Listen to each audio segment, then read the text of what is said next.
아멘. 우리 앞뒤 양옆으로 인사하겠습니다. 주의 이름으로 사랑합니다. 주의 이름으로 축복합니다. 당신 하나님의 최고의 걸작품입니다. 우리 한번 인사하겠습니다. 말에는 능력이 있습니다. 할렐루야. 우리 안에 계신 분이 얼마나 크신 분인 줄 알면 우리가 그 말한 대로 반드시 된다는 걸 믿기에 그 선포한 대로 대언한 대로 선포하면 반드시 우리의 삶에 나타날 것입니다. 왜 많은 사람들이 삶 속에서 하나님 말씀은 변함없으시고 진리인데 왜 많은 사람들이 똑같은 말씀을 듣는데 어떤 사람은 치유가 일어나고 어떤 사람은 치유가 일어나지 않고 어떤 사람은 부유가 나타나고 어떤 사람은 또 부유가 안 나타나고 또 어떤 사람들은 삶 속에서 형통한 삶을 누리며 살아가는데 또 어떤 사람들은 형통하지 못하고 고난의 연속을 받으며 살아갈까요? 우리 안에 경관진 때문입니다. 왜 경관진이냐면 하나님이 진리시고 하나님이 생명이신데 우리는 이 진리의 말씀을 전부를 믿지 않고 여전히 그 불신앙으로 살아가기 때문에 예를 들어서 기도를 받고 병이 낫지 않으니까 나 안에 경관진이 있단 말이죠. 이 말씀은 나와 상관이 없는갑다. 또 하나님 말씀이 아니라 의사라도 의지하고 또 다른 여러 가지 우리 눈에 보이는 그것들을 의지하다 보니까 그것들이 우리에게 경관진이 되어서 이제는 하나님 말씀은 차후에 제일 뒤에 물러나 있고 반대로 하나님의 그 생명의 역사는 일어나지 않더란 거죠. 어저께 제가 여러 가지 말씀을 또 이렇게 묵상을 하고 또 여러 가지 이런저런 걸 보면서 하나님이 이 시대에 지금 하는 일들을 막 보면서 유튜브에서 한 메시아닉 쉽게 말해서 이 유대인들에게 복음을 전하고 메시아에 대해서 전하는 한 목사님이 인터뷰하는 박사님의 인터뷰를 봤습니다. 여러분에게 여러 번 이야기했지만 이사야 52장부터 54장은 특별히 53장은 유대인들에게 금기서입니다. 예수님이 친히 나무에 달려서 채찍이 맞으면 나무 이부터다. 52장 15절부터 쫙 이제 메시아에 대해서 54장까지 이야기를 하고 있는데 그들에게도 유대인들에게는 이사야 이 글이 있습니다. 이걸 아예 지운 것이 아니라 이사야서가 그대로 적혀 있습니다. 그러나 읽다가 어떻게 해요? 52장 말쯤 되면은 13절, 14절, 15절부터는 이제 특별히 읽지를 않습니다. 읽으면 이단 취급합니다. 그래서 어릴 때부터 문화적으로 그들에게는 금기상 말 그대로 이 52장, 3장, 4장을 읽지 마라. 그리고 신약 자체도 읽질 않습니다. 그러니까 그들에게는 하나님의 놀라운 축복을 부어줬지만 큰 은혜를 누렸지만 그들의 그 유대인들의 전통을 따르고 그들의 잘못된 견고한 생각에 인해서 이 전통이잖아요. 이 전통을 위해 오래 2000년부터 내려온 수많은 몇천 년부터 내려오는 이 전통을 유전을 따르다 보니까 이 진리의 말씀을 바라보지 않고 살아가기 때문에 그들에게 풍성한 삶을 누리지 못한다는 거예요. 그들에게 복음을 전하면서 그 박사님이 그 복음을 전하면서 인터뷰하는 걸 쫙 제가 한두 시간 정도를 봤어요. 이런저런 것들 그 길거리 가서 전하는 걸 보니까 그들에게 이렇게 이사야서를 읽으랍니다. 그들은 그냥 읽는데 이게 누구냐니까 뭐 2000년 전에 사형수 아닙니까? 유대인들 대다수 그게 사형수잖아요. 그 예수라는 사형수잖아요. 근데 이거는 이사야가 700년 전의 사람이란 말이죠. 예수님 오시기 전에. 그 이야기를 쫙 하니까 그들이 예수는 예수인데 우리가 알고 있는 메시아는 아닙니다. 왜? 그들이 알고 있는 메시아는 어떤 분이죠? 왕의 권세를 가지고 그들을 구원하고 로마의 석국에서 해방할 뿐만 아니라 이 땅을 다스린 제국의 왕으로 그들은 지금도 꿈꾸고 있고 살아가기 때문에 그 경관진들 때문에 수많은 경관진 때문에 진리를 받아들일 수 없는 거예요. 마찬가지입니다. 오늘 이 시대에도 왜 그리스도인들 가운데서도 이 진리의 말씀은 분명한 변함이 없고 생명이고 능력인데 왜 많은 사람들에게 나타나지 못하는가? 경관진들이죠. 그리고 어떤 목사님이 외국에서 치유하는 목사님이 이렇게 이야기하면서 왜 아프리카에는 수많은 치유들이 일어나는데 복지시설이 잘 돼 있는 이런 수많은 선진국에 있는 치유들이 많이 하는 이렇게 이야기하면서 간단하게 이야기하는 거예요. 아프리카는 병원도 잘 없고 복지시설이 잘 안 돼 있으니까 하나님 진리의 말씀을 절대적으로 믿는 거예요. 근데 우리는 어떻게 해요? 병원이 잘못됐다는 거 아닙니다. 오해하지 마세요. 약 먹고 싶으면 먹으세요. 그럼 우리에게는 항상 그 다음 차선이 있던 거예요. 어떤 거예요? 내가 기도받고 안 나오면 어디 가면 된다? 병원 가면 된다. 뭐 좋은 의사 만나면 된다. 하는 진리의 말씀을 절대적으로 믿는 것이 아니라 그 다음 뭐가 그런 것들이 수없이 끊임없이 우리에게 너무나 잘 되어 있기에 하나님의 진리 말씀보다도 어떤 걸 믿는다는 거예요? 세상의 많은 것들을 믿는다는 거예요.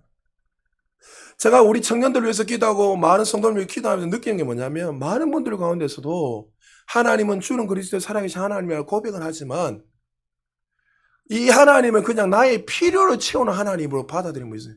어떤 문제가 있으면 며칠부터 이제 열심히 신앙생활을 합니다. 내가 열심히 해야지 하나님 들어주는 것처럼 어떤 기도 제목이 있으면 여러분 속으시면 안 돼요. 하나님은 전부십니다. 할렐루야.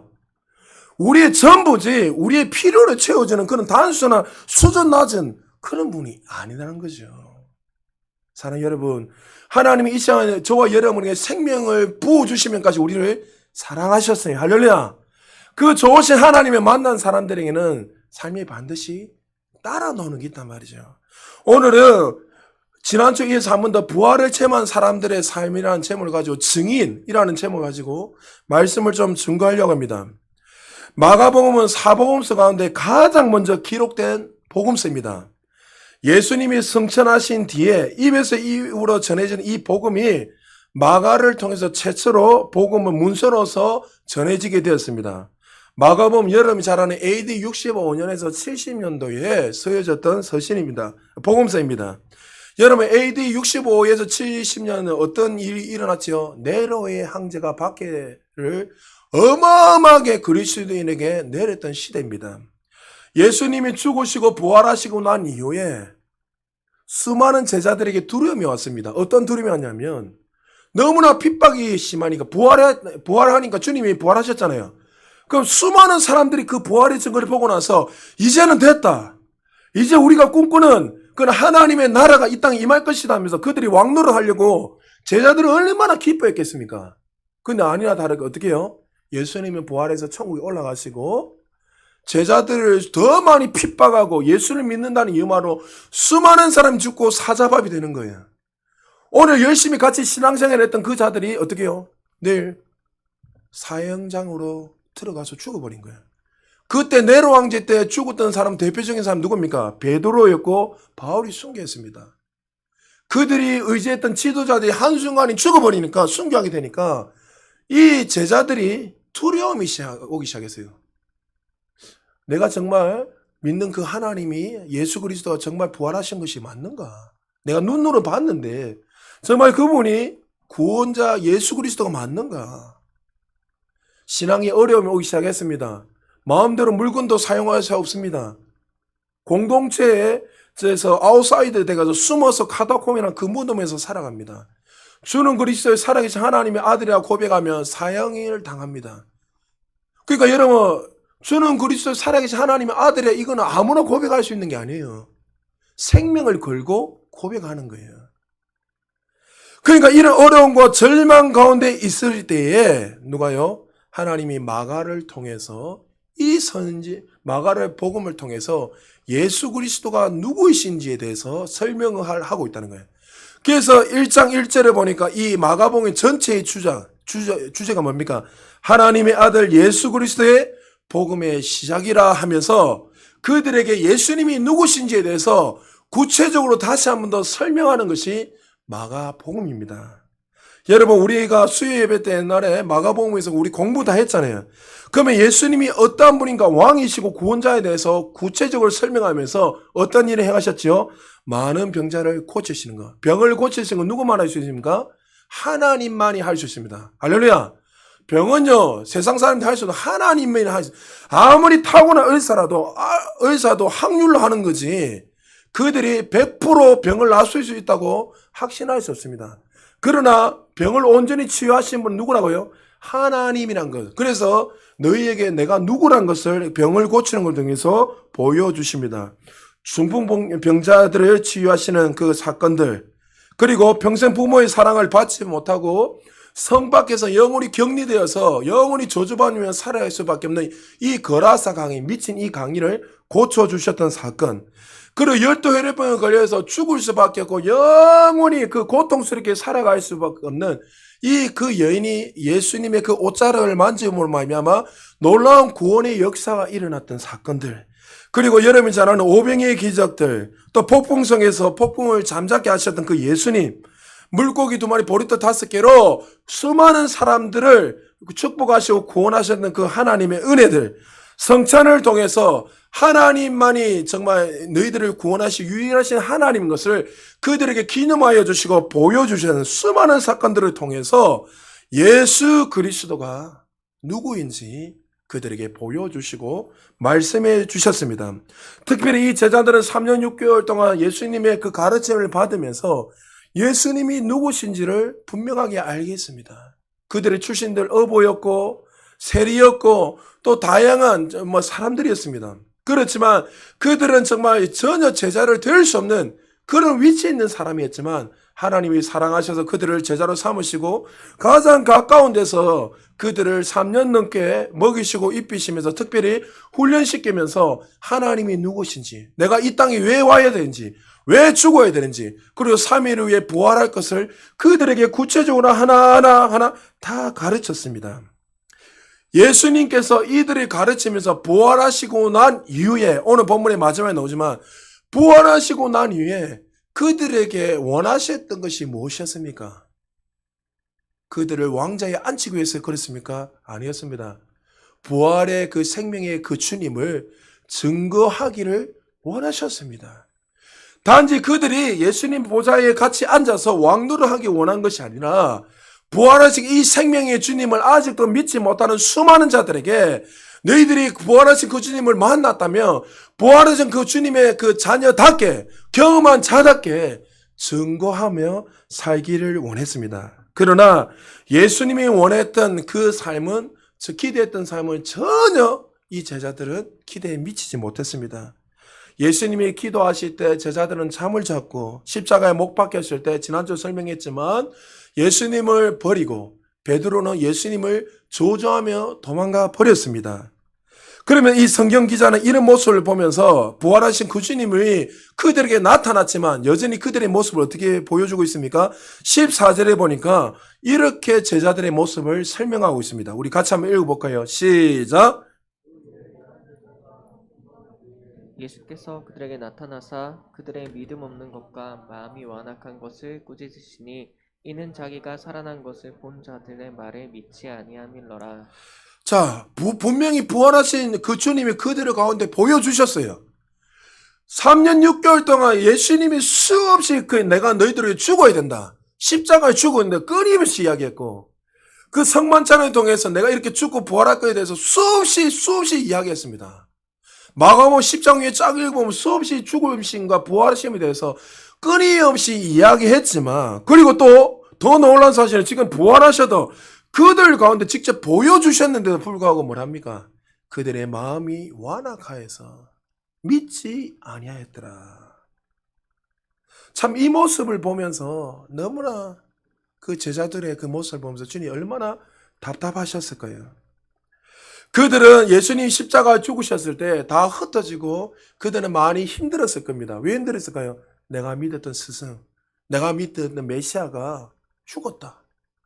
자신들이 의지했던 그 모든 구심점이 다 무너지는 절망을 느끼니까 당연히 그들도 그 절망을 느끼면서 정말 고향으로 돌아가고 도망갈 수 있었을 거예요.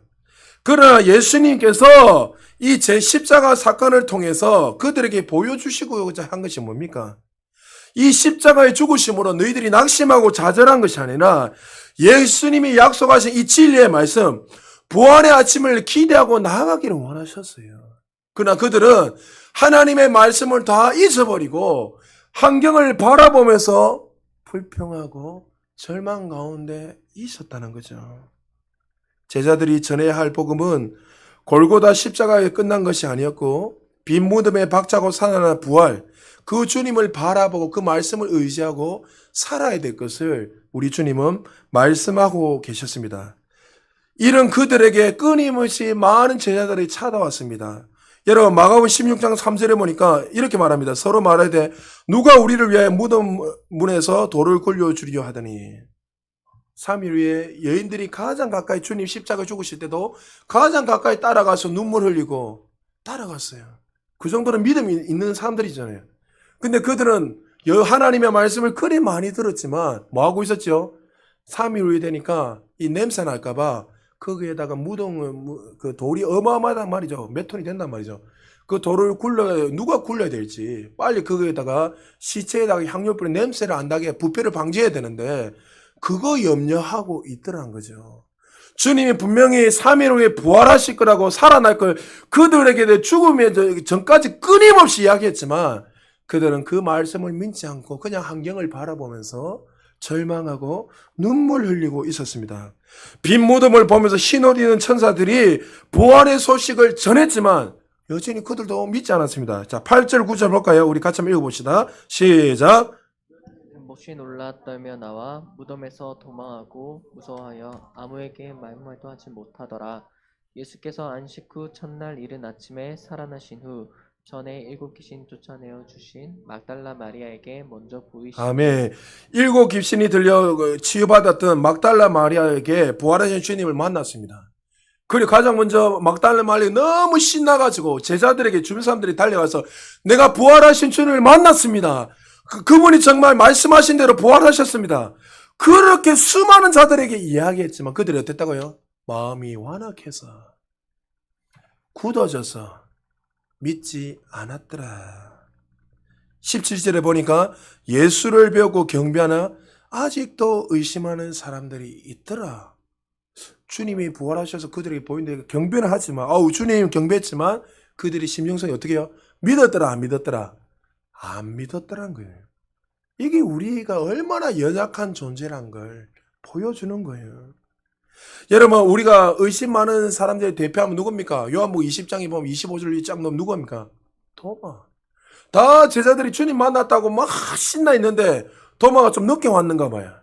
도마가 제자들이 이야기하니까 내가 만났다 이야기하는데 도마 뭐랍니까? 그런 일이 어딨노? 너가 장난치지 뭐 몰래카메라지. 나는 직접 못자국에 손을 만져봐야 넣어봐야 내가 믿겠습니다. 그 주님 뭐랬습니까? 보고 믿는 것보다 보고 믿지 않는 게 복다. 이 말 뭐예요? 하나님 말씀을 믿으라는 거예요. 할렐루야. 여러분 가운데 연약할 때는 보고 믿는 것도 필요해요. 하나님 보여주세요. 그러나 여러분 하나님 정말 원하시는 건 뭔가요? 그 수준에 머물러 있는 것이 아니라 정말 하나님이 말씀하시면 그 말씀 앞에 절대적으로 아멘하고 나아가기 원하세요. 할렐루야. 그것이 복된 거예요. 지금 제가 여러분에게 이렇게 계속 이야기하는 이유가 뭘까요? 지금 마가가 1장부터 이 예수 그리스도에 대해서 쫙 이야기하면서 의심도 하고 기적도 보여주고 표적도 일어난 거 보여주고 예수님 일대기를 쫙 보여주면서 마지막 절에서 짜자자 이야기하면서 이렇게 설명하는 이유가 뭡니까? 왜 너희들은 의심하느냐 이런저런 이야기하는 이유가 뭘까요? 너희들은 그렇게 살지 말라는 거 이야기하는 거예요. 우리도 그렇게 많이 주님을 통해 3년 6개월 동안 그렇게 특별한 훈련을 받았고 수많은 기적과 표적을 받고 정말 주님의 그 죽으심과 부활하심 끊임없이 듣고 직접 눈으로 봤지만 그들이 어떻게 했다고요? 의심했다는 거예요. 그래서 마가가 이 복음서를 적으면서 너희들은 그렇게 살지 말라는 것을 우리에게 보여주고 있다는 거죠. 여러분, 그 생명의 주님을 만나셨습니까? 만났다면 만난 자녀답게 사셔야 돼요. 할렐루야. 오늘 아침에 말씀을 묵상하다가 여러분 갈라디아서 5장 20절에 여러분 성령의 9가지 열매 나오잖아요. 그 에베소서 5장 15절 이어 보면 술 취하지 마 이런 방탕하시고 오직 성령이 충만을 받으라. 쫙 나오잖아요. 왜 많은 사람들이 육신적으로 살아갈까? 육신적으로 기능할까? 왜 많은 사람들이 성령 충만한 삶을 살지? 충만한 연속이라 했죠. 성령 세례는 한 번이에요, 우리 인생 속에. 그러나 충만한 삶은 우리가 계속 배터리가 방전되면 채우는 거죠. 계속 충만해. 왜 많은 사람들이 육신으로 기능하고 왜 많은 사람들이 하나님의 법에 따라 살아가지 못하고 하나님의 그 뜻 가운데 살아가지 못하고 자기 마음대로 살아갈까? 충만하지 못함인데 쉽게 말해서 이거예요. 여러분 우리가 성령에 충만하면 9가지 열매가 나오잖아요. 사랑과 희락과 화평과 오래성 자비와 양성 온유 절제 쫙 9가지 나오잖아요. 그러면요 여러분들 보세요. 내가 성령으로 충만해지면 이런 거예요.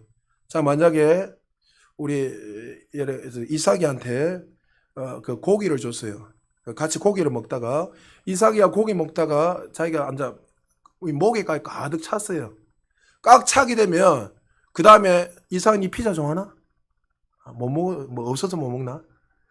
그럼 내가 피자를 줘요. 그럼 이상한 이 지금 목에까지 목구멍까지 꽉 차서 피자 주면 먹겠나 안 먹겠나? 먹나? 안 먹지요. 무슨 말인지 알겠습니까? 이 충만이에요. 내가 하나님의 그 생명의 말씀으로 충만해지면 다른 거 들어올까요? 안 들어올까요? 안 들어옵니다. 그러니까 여러분 어떻게 해요? 충만하게 되면 사랑과 희락과 이 열매들이 우리 삶에 나타나는데 어떻게 해요?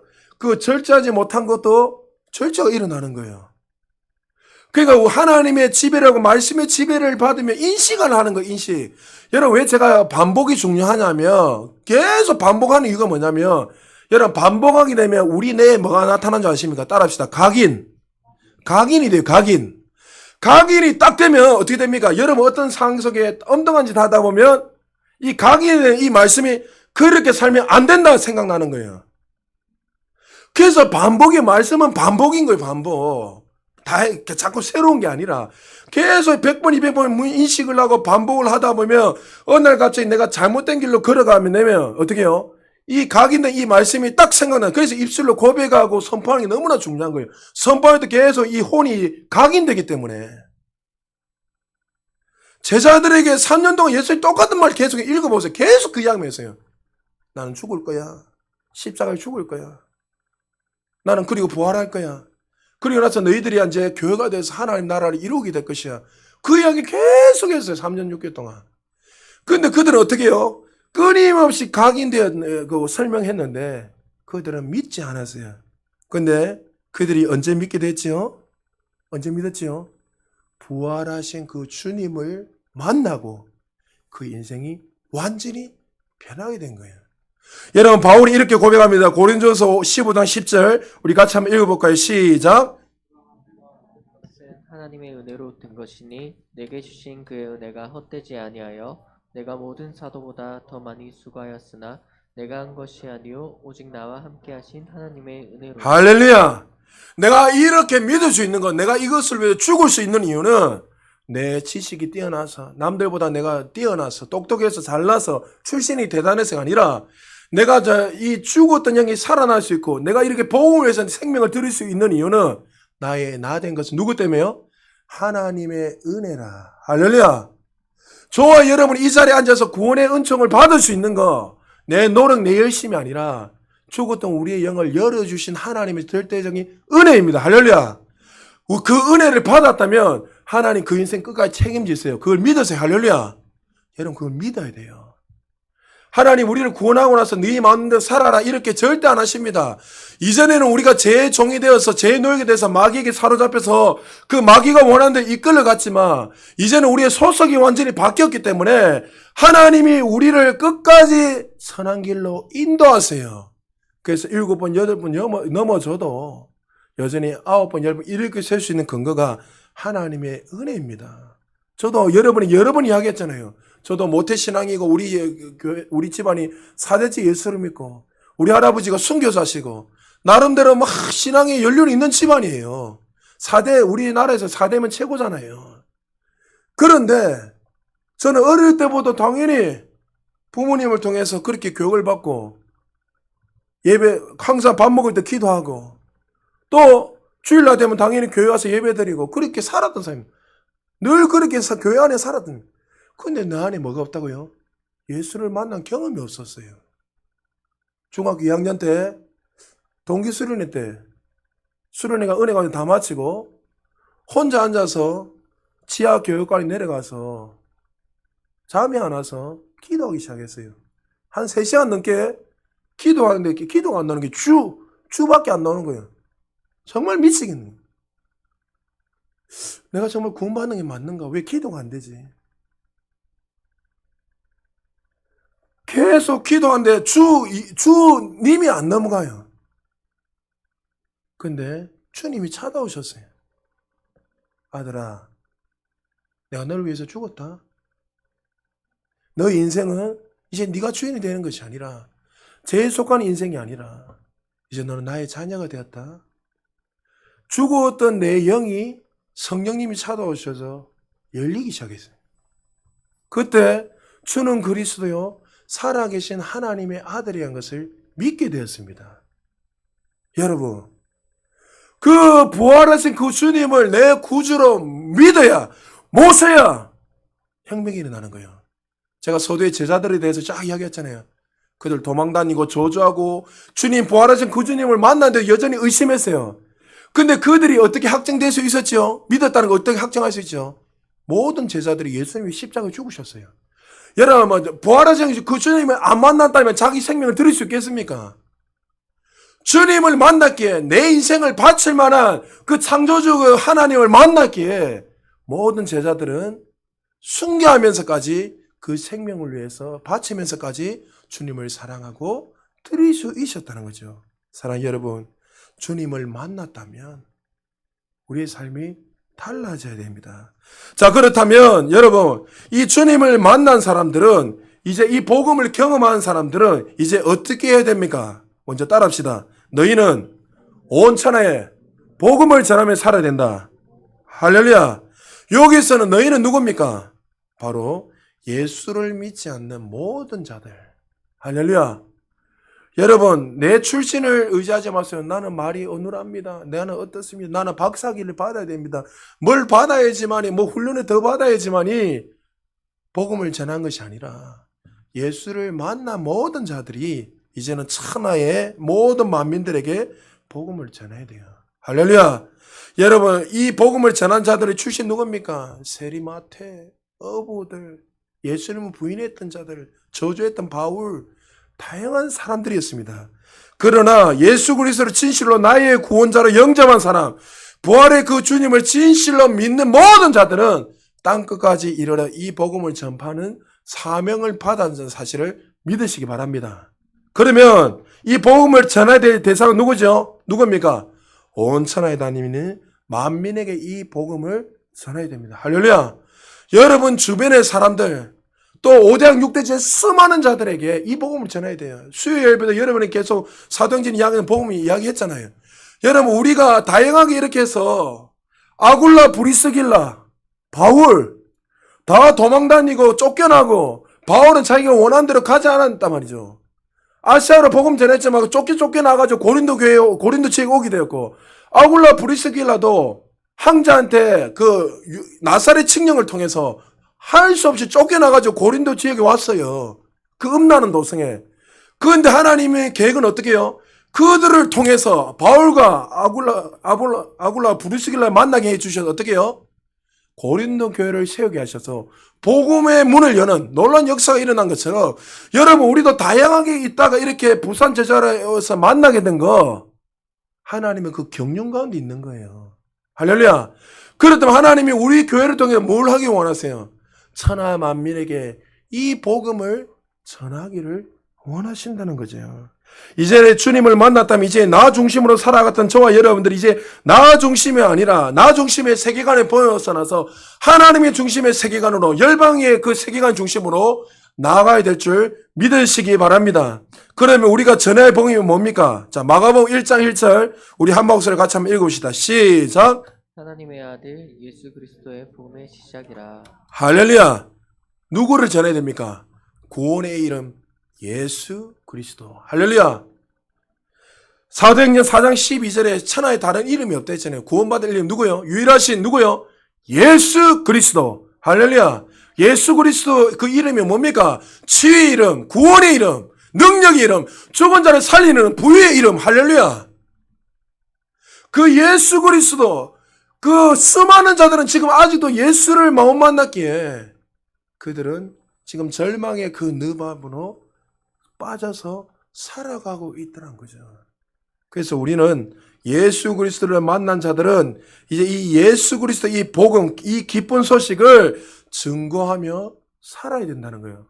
지금 마가가 이 본문을 통해서 마지막까지 십자가의 죽음과 부활을 이야기하면서 증인으로 증거하며 살아라 한 이유는, 저 부활하신 그 주님을 만난 자들에게는 다른 삶이 반드시 뭐요? 나 중심이 아니라 이 복음을 위해서 살아야 될 것을 말씀하고 있다는 거예요. 자, 그러면 이 복음을 들을 때 나타나는 결과가 뭡니까? 16절입니다. 같이 한번 읽어볼까요? 시작. 믿고 세례를 받는 사람은 구원을 얻을 것이요 믿지 않는 사람은 정죄를 받으리라. 예수님을 나의 구주로 진실로 믿고 살아가는 자들은 이제 어떻게 해요? 구원을 이룰 것이다. 이 구원은 그 영생의 구원뿐만 아니라 우리의 모든 것이 다 포함됐죠. 구원이 뭡니까? 치유, 회복, 그리고 또 우리의 그 가난함에 우리를 부유케 하시고 우리의 저주도 다 끊으시고 모든 것을 다 자유케 하는 거야. 할렐루야. 여러분, 예수님이 우리의 채찍에 맞아 나음을 입었다면 여러분 죽을 때까지 말씀을 믿고 인식하면서 죽을 때까지 질병 안 걸리기를 주님 축복합니다. 할렐루야. 그 하나님 뜻이에요. 질병 안 걸리는 게. 근데 아까도 서두에 말했죠. 왜 자꾸 질병을 걸냐면 자꾸 인식을 해서 그런 거예요. 우리 안에 경관진. 하나님 말씀을 안 믿으니까 다른 것들을 계속 의식하다 보니까 내가 의사를 의식하고 내가 다른 판사를 의식하고 뭐 다른 사람들 다양한 어떤 지식들을 의식하다 보니까 눈에 보이는 것들을 인식을 의식하다 보니까 어떻게 해요? 내 안에 어떻게 불신앙이 가득 사로잡혀 가지고 하나님 말씀을 안 믿는 거예요. 여러분, 하나님 우리에게 예수님이 가난해지심은 우리를 부유케 하셨습니다. 할렐루야. 그럼 여러분 우리가 가난해지면 안 돼요. 할렐루야. 왜 아멘 안 하세요? 목사님 난 지금 다 죽고 갈 것 같은데. 여러분이 지금 자꾸 말씀을 믿지 않고 여러분 환경을 바라보고 믿기 때문에 목사님 현실을 보세요. 지금 내 코가 석자예요. 예, 여러분이 그렇게 인식을 하니까 그렇게 사는 거예요. 왜? 인식하는 것들이 각인되기 때문에 삶으로 나타나기 때문에. 여러분 이게 무섭습니다. 그러니까 여러분 물은 마음을 지키라. 생명의 근원 어디서 나온다고요? 예. 여러분 이 생명의 근원이 마음에서 나온댔잖아요. 여러분 이 마음은 어느 영향을 받지? 혼적인 그 영향을 받잖아요. 영은. 그럼 여러분 이 영에다가 무엇을 인식을 하고 하느냐에 따라서 그것이 살 수도 있고 죽음의 길로 걸어갈 수 있는 거예요. 내가 마음에 부은 것들이 생각했던 것이 입술을 통해서 나오게 돼요. 그러면 입술 죽겠다 이러면 어떻게 해요? 죽음의 길로 걸어가는 거예요. 그러나 하나님의 말씀을 의식하고 살겠다면 그 인생은 반드시 살아야게 될 수밖에 없는 거예요. 할렐루야. 그래서 여러분 이 코로나 때 어떤 교회는 죽겠다 하니까 그거 죽는 거예요. 그러니까 여러분 이렇게 이야기하잖아요. 이 코로나 때 우리에게 최고의 기회입니다. 할렐루야. 왜요? 수많은 사람들이 지금 두려움 가운데 있기 때문에 복음을 전하는 최고의 기회입니다. 여러분 한 청년이 유튜브에 저 아직도 안 봤는데 어저께 다른 목사님들 통하다가 요즘 하나님 놀라운 일들을 많이 일으킨다 해가지고 뭡니까? 그러니까 한 청년이 하여튼 어떤 교회 제 이름은 안 될게요. 그 교회에서 훈련받은 청년인데 은혜를 받아가지고 밖에 나가서 그냥 앉아만 지하철 돌아다니면서 복음 전하는 거예요. 청년입니다. 복음 전하는데 예수 믿으세요 하고 나서 아픈 사람들이 기도가 나서버린 거야. 옆에서 유튜브로 해가 올리고 하나님 살아계십니다 하면서 믿어지니까 나타나는 거예요. 할렐루야. 근데 우리는 어떻게 해요? 그 목사님 자고 이야기하면서 이렇게 했어요. 우리는 해결해야 된다. 제가 그 이야기 했어요. 우리는 길거리 나가면서 복음 전하는데 전도지 주면서 이 받으면 안 되는데 하면서 아니 이렇게 생각하고 있어요. 어떻게 전도지 복음을 전하고 있어요. 저 목사가 나가라 하니까 안 나가면 욕 들어먹고 하고 나가다 보면은 받으면 안 돼 하면서 딴 데만 이렇게 돌아다니고 무슨 역사가 일어나겠지 근데 그 청년의 이야기 들으면서 제가요 그 옛날부터 그런 사람들 많았기 때문에 얼마나 여러분 유튜브 들어가 보세요. 유튜브도 잘 여러분은 봐야 되지만 분별해야 되지만 보면요 요즘요 젊은 사람들과 일반 평신도들 여러분 말했잖아. 뭐 로마서 8장에 하나님의 아들들이 나타난다 했잖아요. 그러니까 이 목사가 아니에요. 특별한 자가 아니라 예수 그리스도를 내 구주를 믿는 모든 자들을 통해 하나님 지금 일하고 있어요. 마지막 때가 됐기 때문에. 여러분 중요한 것은 이 말씀을 믿느냐는 거예요. 내가 부활하신 그 주님을 만났다면 여러분 이 제자들의 삶을 보십시오. 만나기 전과 후의 삶은 180도로 달라야 돼요. 똑같습니다. 우리가 예수님을 만나기 전에는 내 마음대로 살아가고 내가 주인이 살아갔지만 그러나 예수를 만나고 난 이후에는 우리의 삶이 완전히 달라져야 돼요. 할렐루야. 달라질 것이다가 아닙니다. 여러분. 이미 달라졌단 말이죠. 할렐루야. 달라졌으면 달라진 자답게 살아야 돼요. 청년들 부탁할게요. 여러분의 인생을 헛되게 살지 마세요. 할렐루야. 청년들 아멘. 왜 아멘 안 해요? 할렐루야. 인생을 허비하지 마세요. 자신을 위해서 허비하지 마세요. 여러분이 공부하는 거, 준비하는 거 누굴 위한 거예요? 하나님의 영광을 위해서. 공부를 준비하면서 여러분의 그 복음을 위해 살아가지 않으면 그것은 죄송하지만 아웃입니다.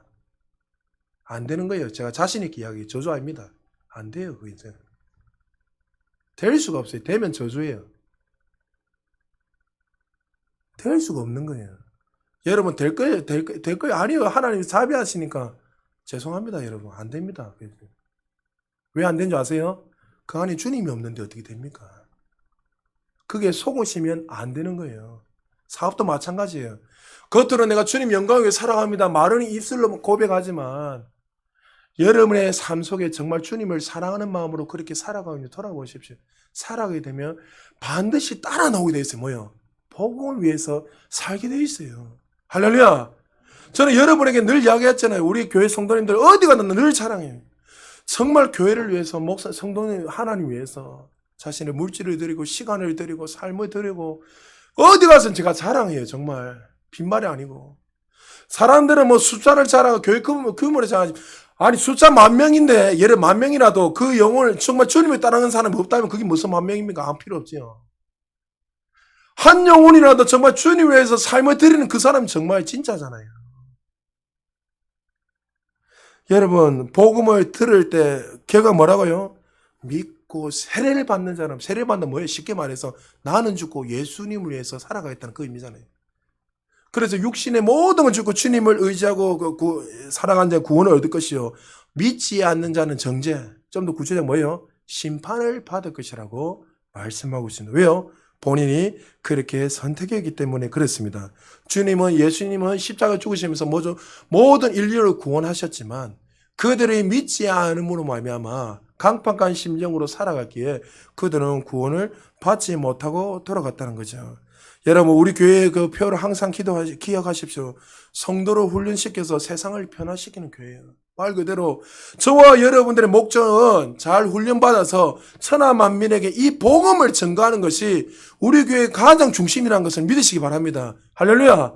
그래서 그냥 담임목사 혼자서 신나가 뛰어다니는 이게 아니라 여러분이 같은 동력자로서 같이 주의 일을 섬김으로 말미암아 허다한 무리를 이 부산 제적에 세워야 되는 거예요. 그래서 여러분 꿈을 꿔야 돼요. 오대양 육제처럼 늘 붙여놨지만 바라보지 말아 했잖아요. 그냥 늘 꿈을 꾸고 그래 나를 통해서 수많은 자들이 살아날 것이다. 나를 통해서 가정이 회복되고 캠퍼스가 회복되고 정말 민족과 열방이 돌아올 것이다. 여러분 하셔야 돼요. 오늘 이 예배당에 나가는 그 순간에 여러분의 주변에 만나는 자들에게 예수 그리스도의 다른 천하에 다른 이름이 없는 유일하신 구원자이신 예수 그리스도를 전가함으로 말미암아 수많은 자들을 살리시기를 주님 축복합니다. 자, 우리 영상 하나 봅시다. 영상 하나 보고 제가 설교를 좀 한 5분 정도 되는데, 좀 켜주십시오. 앞에 불 꺼보시오.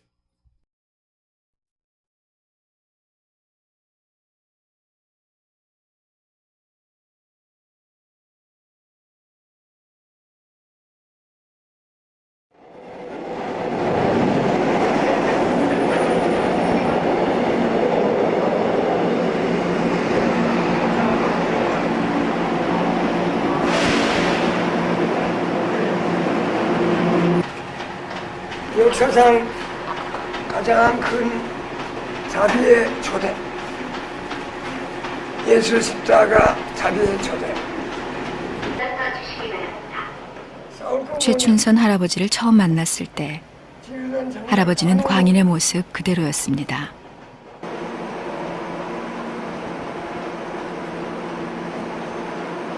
선생님은 성공했습니다. 앞으로도 크게 성공하십니다. 선생님은 그 빛나는 마음, 빛나는 얼굴, 김구주소 꼭 닮았습니다. 이상한 행색에 쉽게 알아들을 수 없는 말들. 그런 할아버지를 대하는 사람들의 태도는 비웃거나 무시하거나 둘 중 하나였습니다. 올수로 아름다운 미스 코리아 유관 통과. 올수로 아름다운 미스 코리아 안중근. 한참인 기다림 끝에 만났습니다. 제가 와이 코리아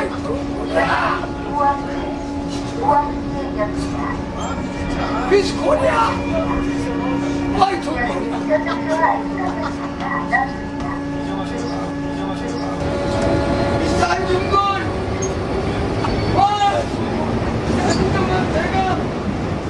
누구도 알아들을 수 없는 그 말들, 그 누구도 관심 두지 않는 그 주장을 왜 이렇게 맨발로 다니시는 거예요? 통일이 되면 신어요. 남북 통일이 되면 신습니다. 상발선 철거. 승절. 그 누가 시켜? 누가 말려요? 사명은 각자입니다. 제가 22살에 네. 부름을 받고 좀 다른 가운데 있지만 그래도 너무너무 불충성, 불순종에 진짜 죄인의 그 예수인데 하나님의 자비가 한량이 없어서 붙들어 주시니까 날마다 감사와 기쁨으로 승리합니다. 이제 80이시죠, 올해? 힘들지는 않으세요, 몸이? 예수님만의 힘이요. 아멘. Come thou found. 진리는 고독해도 나로도 담대합니다. 원래 하나님은 사랑이죠. 영리하시고 물에 빠져 죽은 생사가 건져내 주시고 더 야위시고 늙은 모습으로 외치는 할아버지의 말씀은 무관심과 소음 속에 거의 들리지가 않았습니다.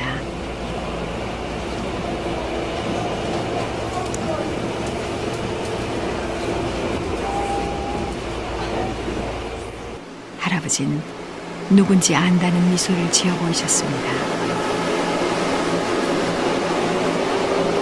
기억나시죠? 네.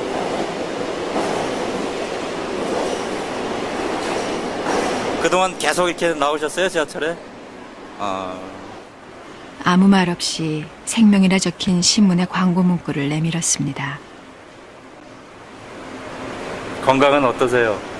덕분에 건강해. 보면 이분이 맨발의 천사는 최준수 할아버지 목사님이신데 이 정도 장면을 보면 저 사람이 미친 사람 같이 여겨지고 많은 사람들 우리 교회 성도님들조차도 보면은 왜 저래 정신 나간 짓을 하나 이렇게 이야기할 수 있지만 1970년도부터 2001년도까지 30년 넘게 늘 서울 지하철 1호선에 가셔서 아침부터 저녁까지 그 예수 그리스도의 복음을 전했습니다.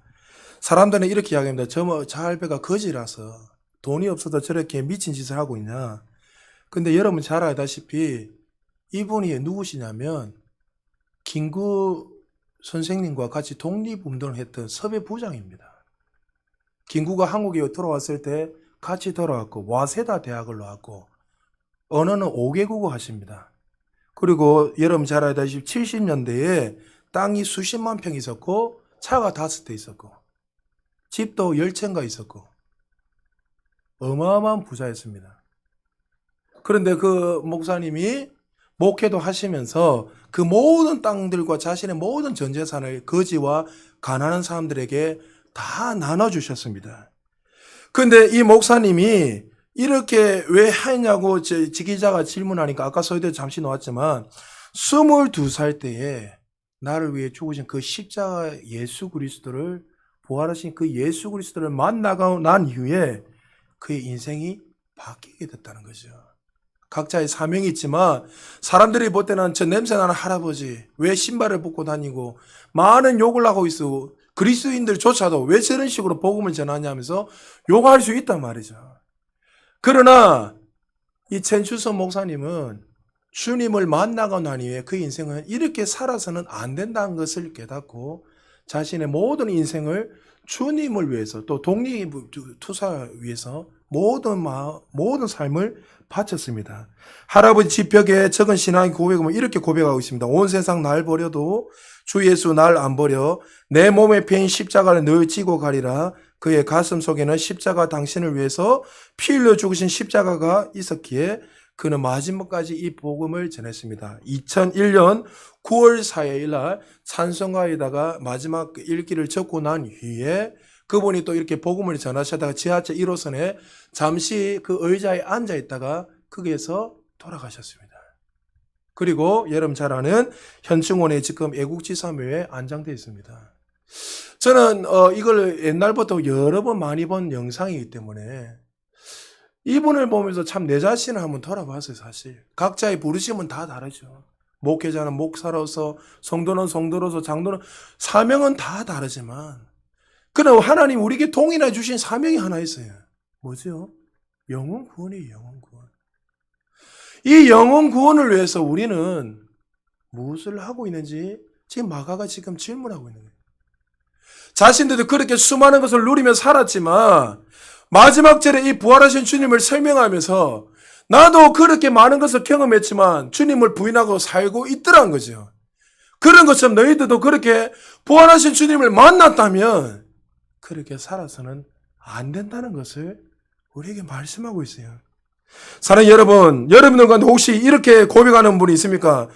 목사님, 저는 왜 영혼에 대한 관심이 생기지 않을까요? 성경은 땅끝까지 이르러 예수님의 증인되라고 했는데 왜 제게는 그런 관심이 없습니까? 이렇게 여러분 물어보신다면 여러분 지금 주님 앞에 질문하셔야 돼요.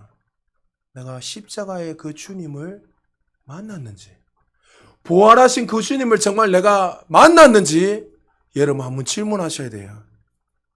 정말 내 주님, 부활된 그 주님을 만났다면 여러분 우리는 모든 사명을 주님의 영을 위해서, 이 복음을 위해서 살아야 될 줄 믿으시기 바랍니다.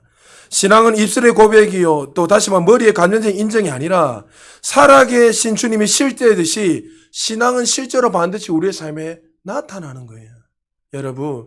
여러분의 우리의 부족 연약함은 압니다. 그러나 그 부족을 보지 마시고 그 부활하신 그 주님을 만났다면 이제 만난 자녀답게 살아야 돼요. 사랑하는 여러분, 주님 사랑하십니까? 그 주님을 만나셨습니까? 만났다면 정말 우리의 인생을 바칠 만한 그 주님을 만났다면 여러분 이제 그 주님을 위해서, 이 복음을 위해서 살아야 됩니다. 사랑하는 여러분, 하나님 여러분이 지금 말씀하십니다. 이 말씀을 그냥 듣고 가벼이 듣고 또 예배당 문을 열고 나가지 마세요. 그러면 5년이 지나도 10년이 지나도 여러분의 삶에 여전히 변화가 없을 거예요. 그러나 오늘 이 말씀을 다시 한번 여러분의 신비에 깊이 새기고 내가 주님을 위해서 어떻게 살아야 될 것인가, 사명자로서 어떻게 살아야 될 건가 다시 한번 내 자신을 돌아보고 주어진 그 자리에서 이 복음 위에 살다가 주님 앞에 설 수 있는 저와 여러분 되시기를 주의 이름으로 축복합니다. 우리 시간 한번 기도하겠습니다.